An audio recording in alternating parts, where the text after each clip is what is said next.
Hi, welcome to another Bible lesson with Jason. We're going to continue in my In the Light series video. This video is going to be about that a lot of people think God the Father is this big person up in heaven with lightning bolts. He's just throwing them down every time somebody does something wrong. And we're just going to prove through the Bible that that's totally not true. I decided to do a different scenery today. I decided to take the camera on a walk with me. Just walking through the desert out here in Arizona, where I'm at right now. My RV park's over there. So let's get talking about God the Father. God the Father, obviously He created all this, even though the desert isn't my favorite place.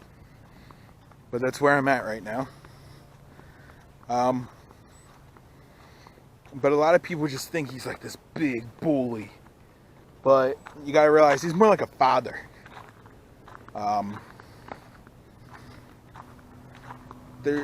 When you do things wrong, He's gonna punish you. There's gotta be punishment for sin. It just can't be can't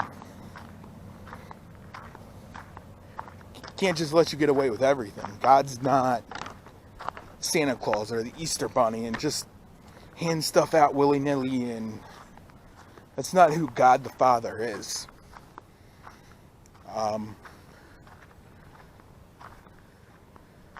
The thing we're going to look at is some of the times He really punished people, but He also showed His grace at the same time. And show that He never changes. He's the same yesterday, today, and forever. First story we're gonna look at is Lot in Genesis 19. Lot was Abraham's nephew. Story of Abraham, if you know that. If you don't know that, that's in Genesis. It takes up a good chunk of Genesis. But God gave them land and sent them there, and Lot moved into these two cities, Sodom and Gomorrah. And God came to Abraham and was like, I'm going to destroy Sodom and Gomorrah. Lot's got to get out. Abraham reasoned with God and said, if I can find just a few people that believe in you, will you spare them? God said, okay. He couldn't find them. So then God sent angels to Lot. Told him, you need to get out. You need to get out. So him, his wife, and his daughters got out. And God spared the ones that believed in Him. Didn't just kill them because. And so spared those people. Showed His grace there.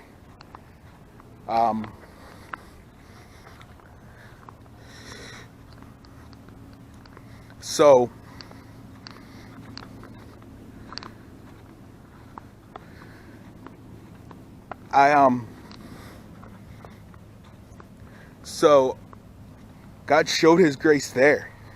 Was like a father. You believe in me? Okay. As a father, you punish the kid that did the wrong. You don't punish all your kids just because one did wrong.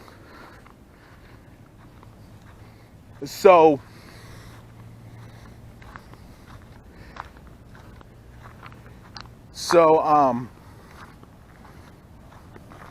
God spared him. Unfortunately, He told him he can't look back. That they couldn't look back, and Lot's wife looked back, and she turned into a pillar of salt. But once again, He didn't turn the whole family into pillars of salt. Just turned Lot's wife. The next story we're gonna look at is Noah's Ark. Pretty popular story among Christians and non-Christians alike.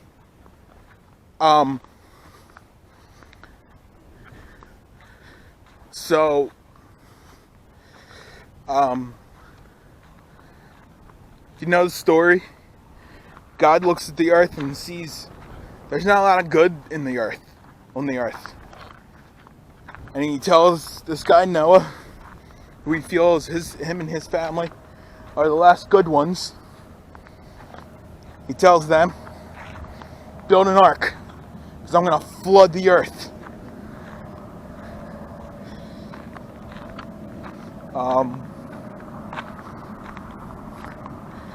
So he tells them, there's a highway over here, so if you hear a lot of traffic noise, I'm sorry.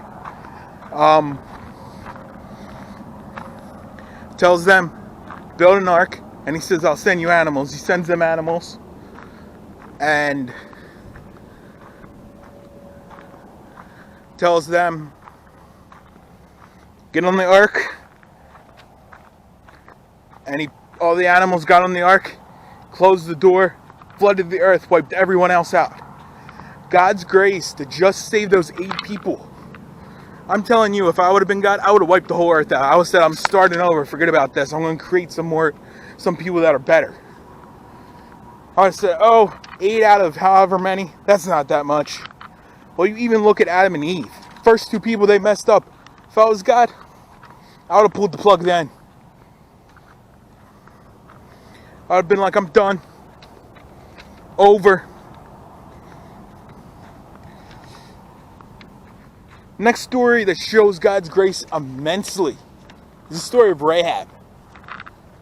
If you think about it,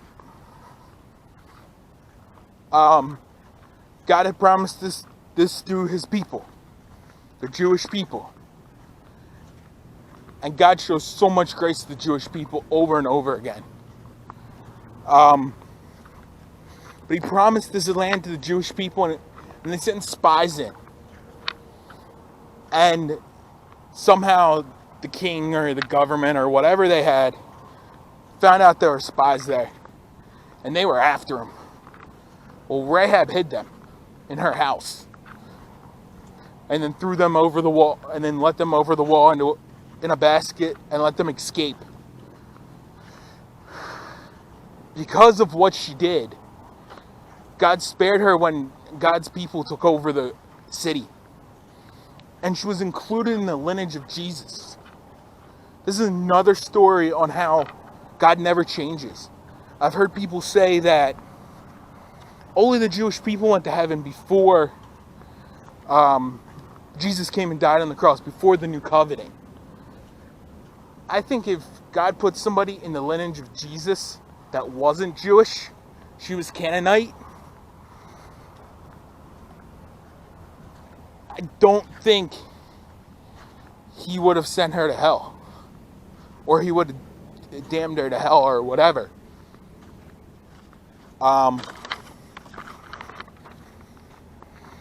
So, once again, those who believe and those who accept Jesus and accept God have eternal life, no matter what. God's the same yesterday, today, and tomorrow. We can go down this way.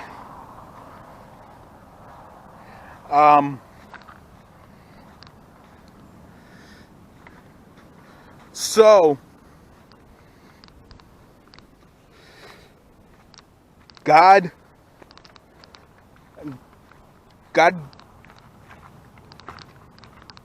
gave his grace in that situation. Once again, like a father, most of them were doing bad. He punished them that were doing bad, but didn't punish the ones that did good. It's God's grace. We also got to look at Esther and see that God doesn't forget about his people. So, the Jewish people weren't doing well. He punished them. Sent people to take over their land. Sent the Persians to take over their land and capture them. Esther was in Persia. God gave her grace, gave her a blessing. She became the queen. She became one of the king's queens of Persia.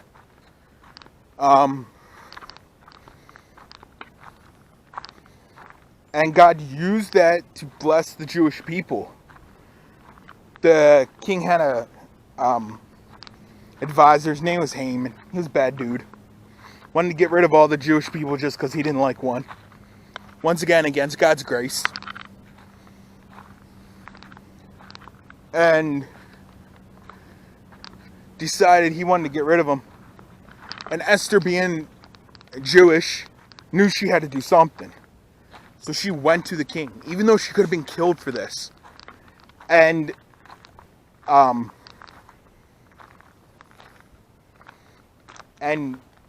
pleaded with him to save her people. And it worked. Haman ended up getting his punishment because he was no good.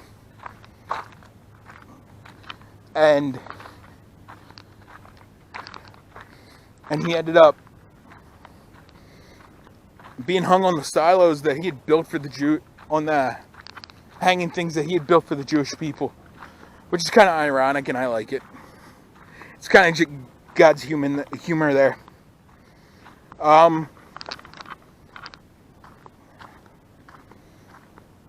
The other thing you gotta look at is the way to prove that God is. You look at the New Testament, and people were punished in the New Testament.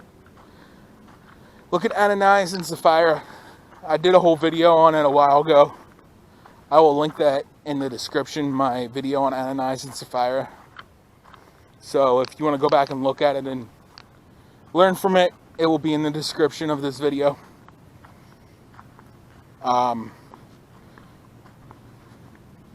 But God punished them because they lied. It's just how it was. And they lied multiple times. God gave them chances. So if you want to go back and watch that video, it's there. I'll put a link in the description. That's kind of cool. That's the first time I get to say that on my channel. I'll put a link to another video in my description. I like it. But you also got to look at Revelation. God promises to punish those that don't listen, but promises to take those that have believed, even those that believe after the rapture. He promises to take them to heaven. So God's the same yesterday, today, and tomorrow. God is our Father. He punishes when punishment is due and gives grace when grace is due. God doesn't just throw lightning bolts because he feels like it. There has to be a reason for it. Just like a father. If there's one kid that does right in the eyes of the Lord, he doesn't just punish them just because. If a child does bad or does good, God treats them accordingly. He's not the awful father. That's not a good father. He's our good father. And sometimes sometimes when I'm having a real hard time reading my Bible, and depending on God, I just tell God, I need to have that father-son discussion with him. And I go for a walk. Sometimes I take the dog, sometimes I don't. But that's my video. Just remember, God is your father. He will deal with you accordingly. He's not a big tyrant. He's a father. Look at him as a father, and you'll see him in a whole different sense. Look at him as your father, not just the person that created you. Look at him as the intimacy that a father has with their child. And it will be in a whole new sense. Share this with somebody that needs it, of course. Give me a thumbs up. Comments. Tell somebody else about my channel. Have a good week, guys.